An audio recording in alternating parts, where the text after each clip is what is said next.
Hey guys, it's the Walking Virus here, and today we're talking about an arcade-style run-and gunner that's definitely not Contra with a chrome finish. And I want to get this thing started, so without further ado, this is the good, the bad, and the bland of Blazing Chrome.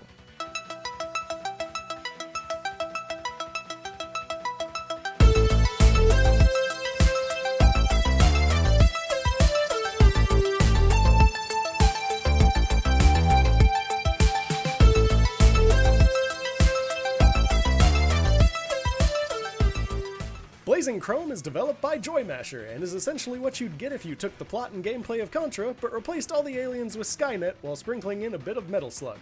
By which I mean that the plot is essentially non-existent, but provides good flavoring for the absolute mayhem and destruction the game aims to deliver. The game initially provides you a pair of characters to choose from, with a second pair of characters being unlocked after your first run-through, that provide you with a bit of a different playstyle should the mood strike you. I suppose I should start talking about what makes this game good, so let's see if anything shines. The audio design was absolutely well done.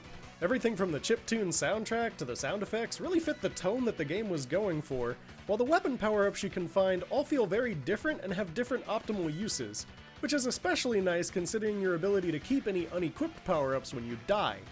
I personally enjoyed the multiple brief gameplay variations that took ideas from other arcade classics to give the game a fresh feeling throughout the playthrough. In addition to the way they have their difficulty set up so that people of almost all skill levels should be able to brute force their way through, while still including some rather challenging options for the ones who really want to master the game. But what kind of things could potentially put this blaze out? This is another of the rare instances where I just don't have much to say in this particular area. It isn't being, like, supremely nitpicky, but the one thing I would have to say as a negative is just how short it technically is, with a full run-through taking roughly an hour, depending on how much brute forcing you have to do. It really is a game just like its old arcade counterparts that's main draw is just having something easy and quick to pull up and shoot down hordes of baddies, with all the positive and negative things that style entails.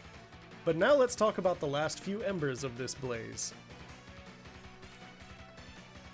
While the initial idea of choosing which order to do the first 4 levels in seemed like an interesting one, it felt like it wasn't a particularly necessary feature and typically ended up with me going in order to complete it anyway.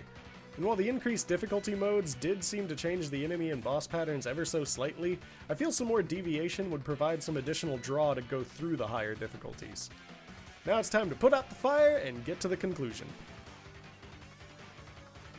I feel like Blazing Chrome is a game that you can take a look at the trailer or about 5 minutes of gameplay and tell if it's something you're going to want and be happy with. And as long as you're looking for the type of old school arcade experience it's trying to deliver, then I would absolutely recommend picking this one up. Thanks for watching, everyone! Have any of you played Blazing Chrome yet? I'd love to hear what you think in the comments below. I'll have a new review for you in a couple weeks, and as always, until next time, keep gaming.